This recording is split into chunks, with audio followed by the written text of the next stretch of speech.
everyone, my name is Helene and I'm here today to do my June wrap-up part 1, and I'm going to talk about 10 books that I read during the first 2 weeks of June.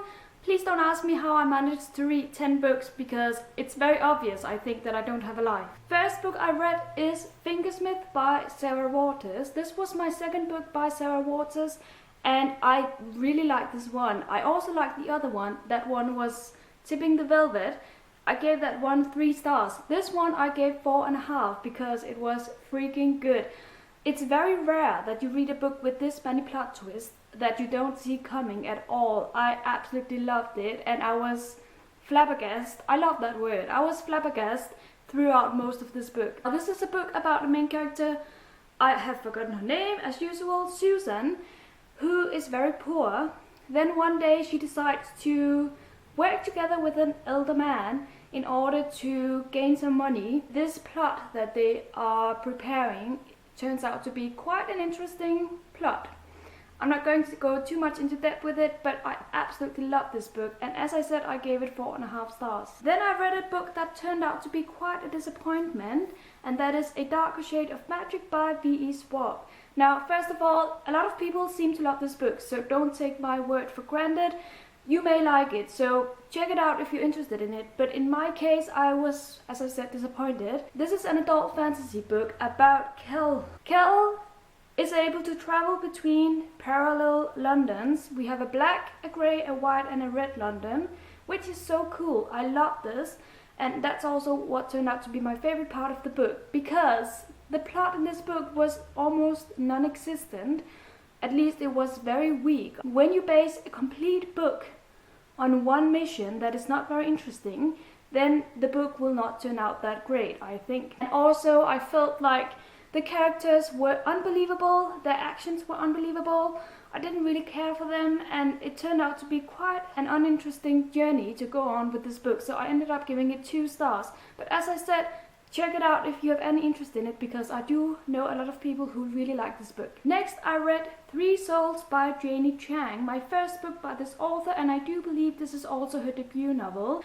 This book is kind of a modern retelling of A Christmas Carol by Charles Dickens, but it's set in China and it's so beautiful. It's basically about a woman who dies and then she is being visited by 3 souls who tell her that something went wrong in her life, and she has to revisit her life with these souls in order to figure out what went wrong. It sounds kind of like A Christmas Carol with a ghost. Instead of ghosts, we here have souls, but it's basically the same idea. Now, this book is interesting because it deals with some topics that I'm very interested about. Do we have an afterlife? What happens if we were able to go back and correct things in life? And I just found it so interesting, and I also found the characters very, I am at a lack of words.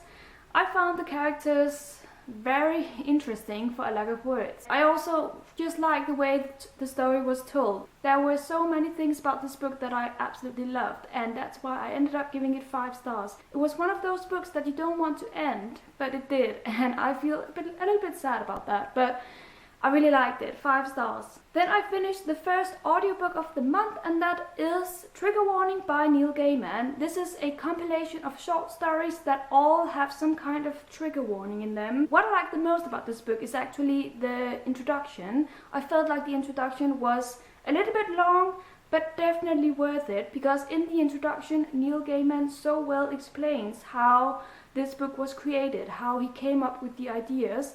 And you can find these ideas when reading the stories. As is often the case with short story compilations, I found some of the stories very, very interesting and I love them. There is, for instance, a story about a woman named Cassandra, and that's all I'm going to say, but I definitely like that one.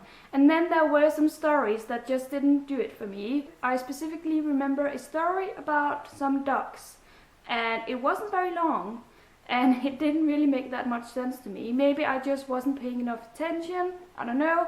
But all in all, an enjoyable read. I gave it 3 stars. Next, I read a very hyped book and a very loved book. And it pains me to say that I didn't love it as much as everyone else. I enjoyed it, definitely, but I didn't love it. and that is I'll Give You the Sun by Jandy. I always feel like such a bummer whenever I read very hyped books because I often tend out not really loving them as much as everyone else seems to do.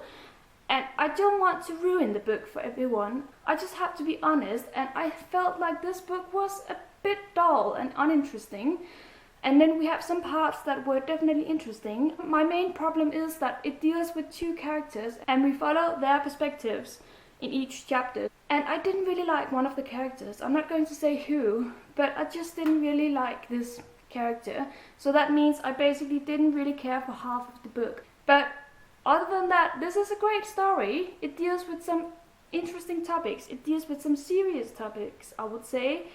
And it also deals a little bit with regret and doing the right thing, which is important, I think. Not that I'm doing the right thing all the time, at all, but I think it's very interesting topics. All in all, I enjoyed it, as I've said multiple times now, and I gave this one 3 stars. Yeah. Next, I finished my second audiobook of the month, and that is Everybody Hanging Out Without Me by Mindy Kaling. Now, I don't know who Mindy Kaling is. I didn't know, at least, before I started listening to this book. Now I kind of do. I at least have a sense of who she is. This was good. I don't think I find Mindy Kaling as funny as other people. She definitely has some interesting chapters in this book and some very relevant chapters. And then we also have some chapters where I was like, was that interesting enough for a book? Does that tell you anything about Mindy Kaling? I didn't think so, even though I don't know her. So I ended up having this impression of her that I do know her, kind of, but I'm not sure that I know her, if you know what I mean. I enjoyed it, but it wasn't my favorite. I specifically remember that I recently listened to Yes Please by Amy Poehler, and that one hit me straight in the heart. This one didn't, and so I gave it 3 stars. Another book I also gave 3 stars is Attachments by Rowell, another book that a lot of people love and give 5 stars, which is so great. I love it when a book hits you in the heart. But this one just didn't do it for me. I mean, it's a cute story and it's very easily read. I just have some ambivalent feelings to it because, I mean, it has some very interesting characters. That's what I love about Rowell's books. She creates amazing characters and her characters develop, and I love it. You can almost sense them in the room with you when you read. But the story in itself was just average, I think, and it was a good read. It's one of those books that you can read whenever you need a relaxing book, and I like those books, especially these days when you just want to hang out in the sun and relax. So it was definitely enjoyable, but it wasn't my favorite Rowell book, Fangirl. Afterwards, I read a review book that I got through NetGalley, and that is Every Last Word by Tamara Stone. This is a book about a main character who suffers from OCD, but at the same time she goes to high school and she is one of the popular girls. So she desperately wants to hide her disease. She does not want for anyone to know about her OCD, which is, I guess, understandable. But at the same time, I felt like she was a bit too hysterical with this disease. I mean, you have to tell these things, at least I think, to your closest friends. Otherwise, they are not your closest friends. She tried too hard to hide something that is so big a part of her. And then all of a sudden, she tells someone she's just met. And this is where the story starts. And I'm not going to go too much into the story because I want for you to read it yourselves. This one will be out on June the 16th, which is very soon. If you feel like you want to read a book about OCD, and it's also a contemporary book, then maybe this is the book for you. It is a young adult book, and it is very immature in some parts. I felt like tearing the head of the main character because sometimes she was just very shallow, and I do get that that's the way you maybe behave in her situation. I mean, she's just 16, so I gave her a break, but yeah. Sometimes these contemporary young adult books, they just aggravate me, and this one did a little bit as well. But I ended up giving it 3 stars. It was definitely worth a read.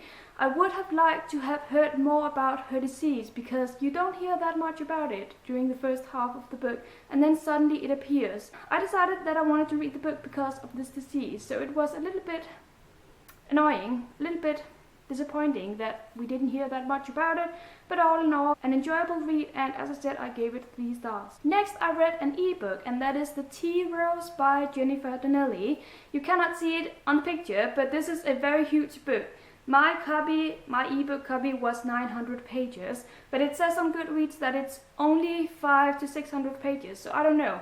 But definitely it took me some time to read, but I loved it, so I didn't mind. It was okay. This is a coming-of-age story about a main character who is very poor in the beginning. She lives in London, and she basically lives from producing tea and helping her family out. That's her life.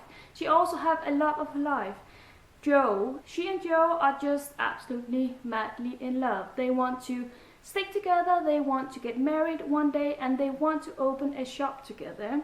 And that is their ultimate dream. This book is amazing because it has so many great characters. And it is silly at times, but I didn't mind because it was just such a great read. Even though this is a very thick book, it read so easily. This is quite a journey you're going on with these characters, and I love these kind of books because you feel like you've been through so much with them, and all you've been doing is to read. So that's quite an interesting experience, I think. I ended up giving this book 4 stars, and I'm definitely going to pick up the second book in the series, which will follow another character and another situation, which I'm very fine with, because I do feel like this book can be read as a standalone if you're not interested to read all 3 books in the series. And finally, the very last book I read in the first 2 weeks of June is The Chocolate Lovers Club by Carole Matthews. A very fluffy contemporary book for adults about women who love chocolate. What is not to like? I knew when I picked up this book that this was going to be a very silly, however very relaxing read, and that was what I was looking for, and I definitely got it. Basically, we have 4 women who are part of this club, and they meet now and then whenever they are in the middle of a crisis to eat chocolate, and they eat lots and lots of chocolate. It's quite amazing how much they eat without dying from too much chocolate. I don't know. It is silly because these books have to be silly. The characters have to be immature, and they are. But at the same time, we also have some characters that are very interesting. And actually, that's the thing I like the most about this book, that we follow all 4 characters and their perspectives. We do have a main character, and we follow her from a first-person perspective, and then the rest of the characters we follow from a third-person perspective. So I thought that was very interesting, and it also gave the story some depth. I enjoyed it. I gave it 3 stars. There is also a second book which I will be reading sometime soon. And that is it for my wrap-up part 1. I hope you enjoyed it. Have a great day, everyone. Happy reading. Bye-bye.